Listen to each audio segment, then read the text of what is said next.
একটা ওমর লাগবে। চিল্লায় বলেন কয়টা? ওই ওমরের অপেক্ষায় বাংলাদেশ সহ গোটা মুসলিম উম্মাহ, ঠিক কি না?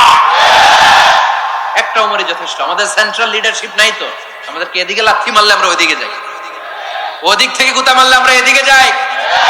আমাদের রিপ্রেজেন্টেটিভ, আমাদের প্রতিনিধিত্ব করার মতো কোন কেন্দ্রীয় লিডারশিপ নেতৃবৃন্দ গোটা বিশ্বে নাই, ঠিক কি না? আমরা সেই ওমরে ফারুকের অপেক্ষায়, আমরা সেই ইমাম আল মাহাদির অপেক্ষায়। এই ওমরে ফারুক আমাদের মডেল, ঠিক কি না? Third in position. এই পুরো উম্মতের মধ্যে ওনার কাজ না হইলে ডোজ বাড়ায়, একেবারে কাজ না হইলে অ্যান্টিবায়োটিক মারে, আছে না নাই? আল্লাহ প্রথমে দোয়ার ছোঁয়া লাগালেন, তারপর সূরা হাক্কা দিয়ে ধাক্কা মারলেন, এরপরে রব্বুল আলামিন বলেন এবার 3 নাম্বার ডোজ সূরা তহা দিয়ে আমি তোমার হৃদয়টারে উজালা বানায় দেব রে ওমর। শয়তান ওদিক দিয়ে ওয়াসওয়াসা, খেলা দুই দিক থেকে চলতেছে। আল্লাহ তাআলা হেদায়েতের রাস্তায় টানছে, শয়তান জাহান্নামের দিকে টানছে। ঘোষণা দেয়া হলো মক্কায়, মুহাম্মাদের মাথা কেটে এনে দিলে এত এত স্বর্ণ মুদ্রা দেয়া হবে। ওমরে ফারুক রাজি হয়ে গেলেন, নাঙ্গা তলোয়ার নিয়ে বিশ্বনবীর মাথা কাটার জন্য ছুটলেন। নাউজুবিল্লাহ পড়বেন না? বনু জাহরা গোত্রের এক লোক বলে, আইনা ইয়া ওমর, কই যাও? মুহাম্মাদের মাথা কাটতে যাই। আরে মুহাম্মাদের মাথা কাটতে যাও? তোমার বোন ফাতিমা বিনতে খাত্তাব আর তোমার বোন জামাই সাঈদ কদ সাবাহা, এরা তো ধর্ম ত্যাগ করে ফেলছে, এটা তো আমাদের ধর্ম ত্যাগ করে মুহাম্মাদের ফলোয়ার হয়ে গেছে।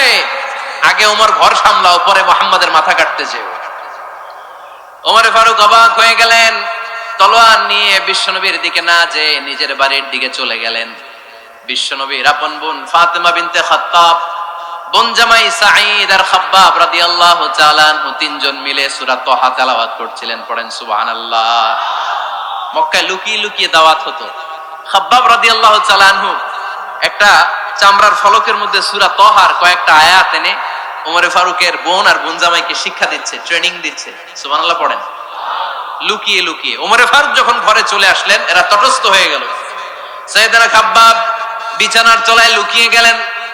ওমরে ফারুক বললেন, দরজা খোলো। ফাতিমা বিনতে খাত্তাব দরজা খোলার পরে নির্মম ভাবে সাইয়েদনা ওমর রাদিয়াল্লাহু তাআলা আনহু বোনের গায়ে আঘাত শুরু করে দিল। বোন জামাইকে আহত করতে শুরু করলো আর বলতে শুরু করলো, তোরা পাগল হলি কেন? কি আছে ওই মুহাম্মাদের মধ্যে? কি জাদু নিয়ে এসেছে? সে যাই বলে লোকজন পাগল হয়ে যায়, সবাই তার উপর কালিমা পড়ে ঈমান এনে ফেলে। কি এমন জিনিস তোদের কাছে আছে যেটা দেখে মুহাম্মদকে তোরা ভালোবাসলি? কি আছে? কি পড়তেছিলি আমারে দেখা। ফাতেমা বলে, ইন্নাকা রিজসুন লা ইয়ামাসসুহু ইল্লাল মুতাহহারুন। ও আমার ভাই ওমর, তুমি নাপাক।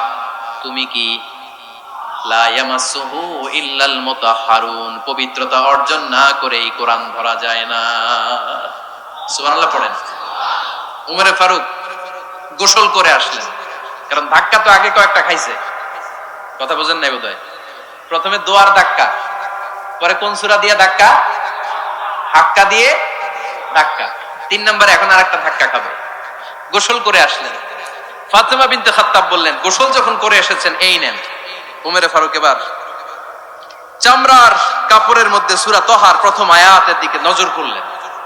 নজর করেই কোরআনের প্রেমে পড়ে গেলেন। পড়েন সুবহানাল্লাহ। ওমরে ফারুক পড়তে আরম্ভ করলেন, তহা মা আনজালনা আলাইকাল কুরআনা লিতাশকা ইল্লা তাযকিরাতাল লিমান ইয়াখশা তানজিলাম মিম্মান খালাকাল আরদা ওয়াস সামাওয়াতিল উলা। সুবহানাল্লাহ পড়েন।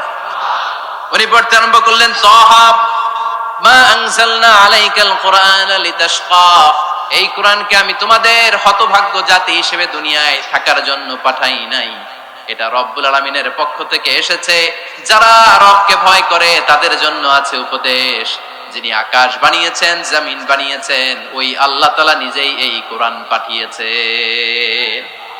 আওয়াজ করে পড়তে হবে আল্লাহু আকবার। উনি খুব ভালো আরবি জানতেন। সূরা তহা পড়ার পরে আর ধৈর্য ধারণ করতে পারে না। ওমরে ফারুক ছোট্ট বাচ্চার মতো কান্না শুরু করে দিলেন। আল্লাহু আকবার। সূরা তহাটা হাতে নিয়ে, তলোয়ারটা হাতে নিয়ে বিশ্বনবীর দিকে ছুটতে আরম্ভ করলেন। আইনা মুহাম্মদ, কোথায় মুহাম্মদ, তোমরা আমাকে মুহাম্মাদের কাছে নিয়ে চলো। বিশ্বনবী তখন সাফা পাহাড়ের পাদদেশে দারুল আরকাম ইবনে আলকামের ঘরে লুকিয়ে লুকিয়ে কোরআনের দাওয়াত দিতেন।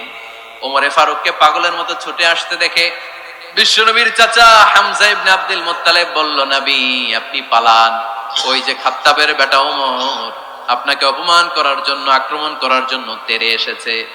সাহাবীরা বললেন, নবী আপনি পালিয়ে যান, আমরা সামাল দেব। বিশ্বনবী বললেন, না আমি পালাবো না, বরং তোমরা সরে যাও। ওমর ইবনুল খাত্তাবকে আমার দরবার পর্যন্ত আসতে দাও। আমার তো মনে হচ্ছে ওই যে তাহাজ্জুদের নামাজ শেষে চোখের পানি ছেড়ে যে আমি আল্লাহর কাছে দোয়া করেছি, আজকে আমার ওই দোয়াটা কবুল হতে শুরু করেছে। আমার তো মনে হচ্ছে আমার দোয়া কবুল হবে, আসতে দাও। ওমর ফারুক এসে বললেন, আশহাদু আল্লা ইলাহা ইল্লাল্লাহ ওয়া আশহাদু আন্না মুহাম্মাদান আবদুহু ওয়া রাসূলুহু।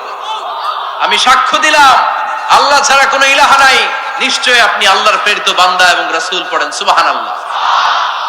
ওমর ফারুক যখন কালিমা শাহাদা পড়ে মুসলমান হয়ে বিশ্বনবীর হাতে হাত রাখলেন, নও-মুসলিম সাহাবীদের মধ্যে খুশি আর আনন্দের বন্যা বয়ে গেল। নও-মুসলিম হাতে গোনা সাহাবারা আল্লাহর প্রশংসা করলেন। বিশ্বনবী সাইয়েদনা ওমর ফারুককে জড়িয়ে ধরলেন। ওমর ফারুক এবার বিশ্বনবীরে বললেন, নবী গো, আলাসনা আলাল হক, আমরা কি সত্যের উপরে আছি নাকি আমরা ভুলের উপরে আছি? বিশ্বনবী বললেন, বালা নাহনু আলাল হক, আমরাই সত্যের উপরে আছি। সুবহানাল্লাহ পড়েন। আলাসনা আলাল হক, নবী আমরা কি সত্যের উপরে নাই? হ্যাঁ অবশ্যই ওমর, তুমি সত্যের উপরে আছো।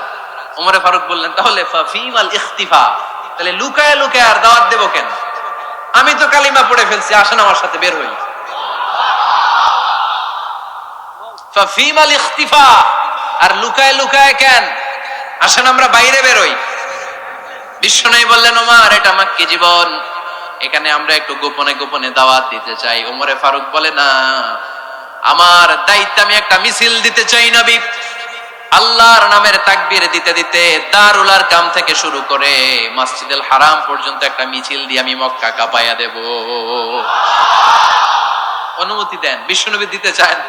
ওমর ফারুক অনেক বোঝানোর পরে স্বল্প পরিসরের একটা অনুমোদন পাওয়া গেল বিশ্বনবী সাল্লাল্লাহু আলাইহি ওয়াসাল্লামের কাছ থেকে। কিন্তু মিছিল যে দিবে, মিছিলের জন্য লোকের দরকার আছে না নাই? এখানে লোক নাই, আমি একাই মিছিল দিতেছি। এটা জমবে, মিছিল জমবে। খুঁজে উনি 11 জন মুসলিম সাহাবা পেলেন। কয়জন? ওমরে ফারুক বললেন, 11 জনই সই। এই 11 জন নিয়ে আমি আল্লাহর নামের তাকবীর দিব। 2 লাইন করলেন। কয় লাইন? 2 লাইন। পেছনে 6 জন, আর এই লাইনের নেতা বানালেন বিশ্বনবীর চাচা হামজাকে রাদিয়াল্লাহু তাআলা আনহু। আর সামনে 5 জন, তার আগে দাঁড়ালেন উনি নিজেই। তাহলে 6 6 12। বললেন এই 2 লাইনই আমরা তাকবীর দিতে দিতে, বেশি না, এই দারুল আরকামের ঘর থেকে, আপনারা জানেন যে সাফা মারওয়া এখন যে সাই হয়, এই সাফার পাদদেশে ছিল দারুল আরকামের ঘর। উনি বললেন এখান থেকে ওই যে কাবার গিলাফ দেখা যায়, কাবার গিলাফ পর্যন্ত আমরা এই তাকবীর নিয়ে ওখানে যাব। সুবহানাল্লাহ পড়বেন না? ওখানে উনি দাঁড়িয়ে ছোট্ট একটা ভাষণ দিয়েছিলেন। উনি বলেছিলেন, মান আরাদা আন তাসকুলা উম্মু ওয়া ইয়াতামা ওয়ালাদু ওয়া তারমিলা যাওজাতুহু ফালিয়াসুদ্দানি। খেয়াল করে শুনেন, কান দুইটা খরগোশের কানের মতো খাড়া করেন। উনি এক বাক্যের একটা ভাষণ দিলেন। ভাষণ দিতে জানলে বড় ভাষণ দেয়া লাগে না। এক বাক্যের ভাষণ দিয়ে গোটা বিশ্বকে ঝাঁকুনি মারা যায়। চিল্লায় বলো ঠিক কিনা? ওমর ফারুক এক বাক্যের একটা ছোট্ট ভাষণ দিলেন। মান আরাদা আন তাসকুলা উম্মু, কে আছো মায়ের এই মক্কায়, কে আছো মায়ের বুক খালি করতে চাও? ইয়াতামা ওয়ালাদু, কে আছো বাচ্চাগুলারে, নিজের সন্তানগুলোরে ইয়াতিম বানাতে চাও? কে আছো তারমিলা যাওজাতুহু, নিজের স্ত্রীকে বিধবা বানাতে চাও? ফালিয়াসুদ্দানি, বুকের পাটা থাকলে আমি ওমর রে থামাও। ফালিয়াসুদ্দানি, দেখি মক্কায় কার এত বড় বুকের পাটা। কে আছো মায়ের বুক খালি করতে চাও, সন্তান রে এতিম বানাতে চাও, স্ত্রীকে বিধবা বানাতে চাও? ফালিয়াসুদ্দানি, পারলে আমারে ঠেকাও। এই বলে উনি আল্লাহু আকবার, আল্লাহু আকবার, আল্লাহু আকবার বলে স্লোগান শুরু করে দিলেন। এক এক স্লোগানে মক্কার মরুজমিন থারথার করে কাঁপতে আরম্ভ করলো।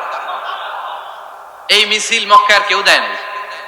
মিছিলের আওয়াজ শুনে আবু জাহেল বাইরিস, উতবা বাইরিস, শাইবা, ওয়ালিদ ইবনে মুগীরা সব বের হয়েছে। কিরে, আমার এলাকায় এত বড় স্লোগান, কার এত সাহস? বের হয়ে দেখে মিছিলের সামনে ওমর। ওমর রে দেখে দিছে এক দৌড়। কারণ ওমরে ফারুককে থামানোর মতো বাপের বেটা মক্কায় দ্বিতীয়টা কেউ ছিল না। আওয়াজ করে বলেন ঠিক কিনা? ওমরে ফারুক আল্লাহু আকবার বলে স্লোগান দিতে দিতে মসজিদুল হারামের ভেতরে ঢুকে গেল। কাবার গিলাফ ধরার পরে সেদিন মিছিল থেমেছে। ওই আল্লাহর নামের স্লোগান সেদিন কেউ থামাতে পারে নাই, কিয়ামত পর্যন্ত কেউ থামাতে পারবে না। চিল্লায় বলো ঠিক কিনা? ওই রকম একটা ওমরের দরকার, আমাদের বেশি চাই না। জোরে বলেন ঠিক কিনা? দাও খোদা দাও আমায় আবার ওমর দারাজ দিল, দাও খোদা দাও আমায় আবার ওমর দারাজ দিল, দাও আলীর মতো বীর সেনানী, আলীর মতো বীর সেনানী জাগাতে নিখিল, দাও খোদা দাও আমায় আবার ওমর দারাজ দিল। সুবহানাল্লাহ পড়েন। একটা ওমর লাগবে। চিল্লায় বলেন কয়টা? ওই ওমরের অপেক্ষায় বাংলাদেশ সহ গোটা মুসলিম উম্মাহ, ঠিক কিনা? একটা ওমরই যথেষ্ট। আমাদের সেন্ট্রাল লিডারশিপ নাই তো, আমাদেরকে এদিকে লাথি মারলে আমরা ওইদিকে যাই, ওদিক থেকে গুতা মারলে আমরা এদিকে যাই। আমাদের রিপ্রেজেন্টেটিভ, আমাদের প্রতিনিধিত্ব করার মতো কোন কেন্দ্রীয় লিডারশিপ নেতৃবৃন্দ গোটা বিশ্বে নাই, ঠিক কিনা? আমরা সেই ওমরে ফারুকের অপেক্ষায়, আমরা সেই ইমাম আল মাহাদির অপেক্ষায়। এই ওমরে ফারুক আমাদের মডেল, ঠিক কিনা? থার্ড ইন পজিশন এই পুরা উম্মতের মধ্যে ওনার পজিশন নাম্বার 3। 1 নাম্বার পজিশন বিশ্বনবীর, কার? 2 নাম্বার পজিশন কার? আবু